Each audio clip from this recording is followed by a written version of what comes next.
안녕하십니까, 우짜입니다. 이번 이야기는 미 국채 30년물 5% 돌파가 중요한 이유입니다. 그럼 보시죠. 2026년 5월 현재 30년 만기 미 국채 수익률이 5%를 넘고 있지만 이는 사상 최고치가 아닙니다. 30년 만기 미 국채 수익률의 최고치는 폴 볼커 전 패드 의장 시절인 1981년 9월 15.19%였습니다. 따라서 2026년 5월 현재 수익률만 놓고 비교하면 역사적 최고치보다 약 10% 또는 1000베이시스 포인트나 낮은 수준입니다. 하지만 이런 단순 비교는 잘못된 것입니다. 2026년 현재를 1981년과 비슷한지를 묻고 비교하는 것은 올바른 질문이 아닙니다.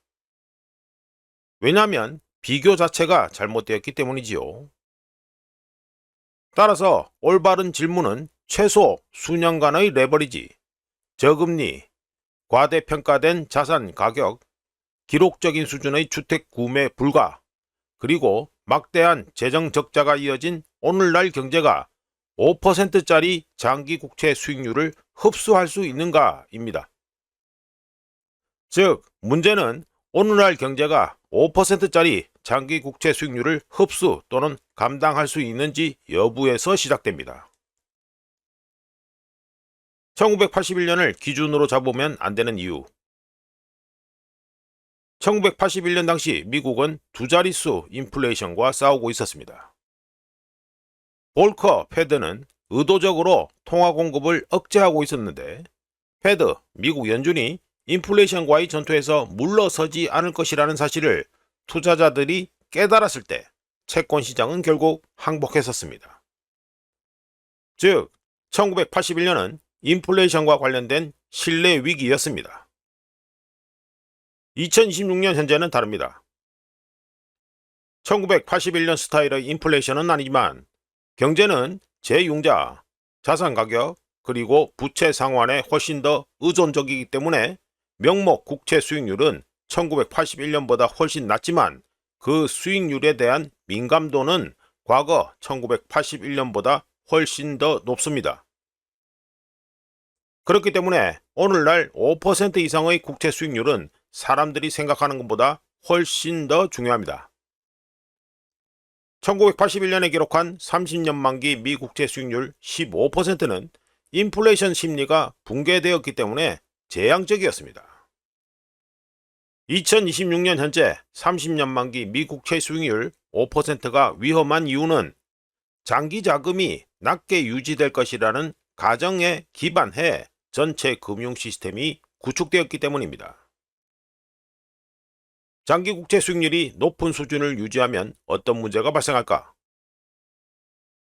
30년 만기 미 국채 수익률이 5%를 넘어서면 문제는 채권 시장 안에만 머무르지 않고 다음과 같이 모든 것들의 가격을 재조정합니다. 주택담보대출 금리는 높은 수준을 유지합니다. 주택 구매력은 약화됩니다. 상업용 부동산 재융자 계산법에 오류가 발생합니다. 자기자본 배수는 압축됩니다. 은행은 증가하는 담보 압박에 직면합니다. 기업 차입 비용은 상승합니다. 연방정부의 이자 비용이 증가합니다. 소비자의 구매력이 감소합니다. 이런 까닭에 2007년과의 비교가 중요하며 30년 만기 미 국채 수익률은 2008 금융위기 직전 수준에 근접해 있습니다. 참고로 2007년 당시에는 위험이 표면적이긴 하지만 한동안 감당할 수 있는 것처럼 보였습니다. 왜냐하면 고용시장이 완전히 붕괴되지 않았고 주가도 완전히 재평가되지 않았으며 주택시장의 스트레스도 여전히 합리화되고 있었기 때문입니다. 하지만 근본적인 문제는 그 밑바닥부터 이미 약해지고 있었다는 것이었죠. 그런데 2026년 현재 우리가 직면한 위험, 리스크가 바로 2007년의 그것입니다. 숨겨진 스트레스가 진짜 문제다.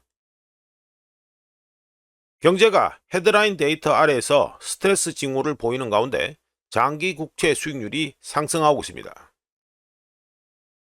소비자 연체는 증가하고 있고 상업용 부동산 시장은 압박을 받고 있으며 파산은 가속화되고 있습니다. 주택시장은 말 그대로 얼어붙었고 재정 적자는 여전히 큰 규모를 자랑하고 있습니다. 국채 발행이 계속되고 있는 가운데 석유와 지정학적 리스크는 인플레이션 압력을 가중시키고 있습니다. 이런 요소들의 조합은 매우 위험합니다. 만약 경제 성장이 호조라서 국채 수익률이 상승한다면 경제는 이를 감당할 수 있습니다. 반대로 투자자들이 인플레이션, 재정 공급, 기간 프리미엄 또는 만기 프리미엄, 그리고 불확실성에 대한 보상을 더 요구하기 때문에 국채 수익률이 상승한다면 이는 전혀 다른 신호입니다. 2026년 현재 목격되는 국채 수익률 상승은 단순한 금리 움직임이 아니라 시장이 시스템을 유지하기 위한 자금 조달을 위해 더 높은 위험 프리미엄을 요구하는 것입니다.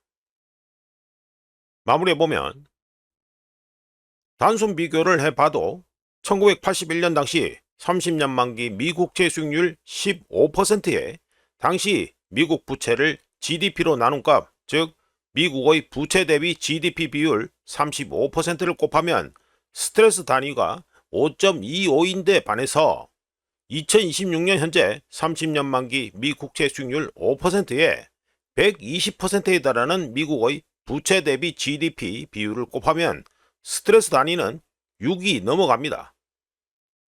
물론 민간 부채가 아닌 정부 부채만 나타낸 것이기 때문에 훨씬 더 심각하지만 말이죠. 오늘날 위험은 경제가 장기 국채 수익률 5% 이상을 지속적으로 감당할 수 없는 구조적 한계에 도달했으며 덕분에 다른 부분에 부담을 줄 수 있다 또는 문제가 발생한다는 점입니다. 부채 비율이 낮은 경제라면 장기 국채 수익률이 높더라도 불편하게 느끼겠지만 오늘날 경제에서는 주택, 상업용 부동산, 은행, 주식, 기업 재융자, 정부 부채 상환에 동시적으로 영향을 미칩니다. 바로 이 때문에 30년 만기 미국채 수익률 5% 돌파가 중요합니다. 장기금리 또는 장기 국채 수익률 상승은 단순히 인플레이션이 지속될 수 있다는 것을 의미하는 것은 아닙니다. 장기금리 또는 장기 국채 수익률 상승은 전체 신용 시스템이 계속해서 과거와 같은 조건으로 재융자될 수 있는지를 결정하는 곡선의 정확한 부분에서 자본 비용이 상승하고 있음을 보여줍니다. 지금까지 미국채 30년물 5% 돌파가 중요한 이유 이야기였습니다. 구독, 좋아요, 그리고 회원가입 감사합니다. 다른 이야기로 또 찾아뵙겠습니다.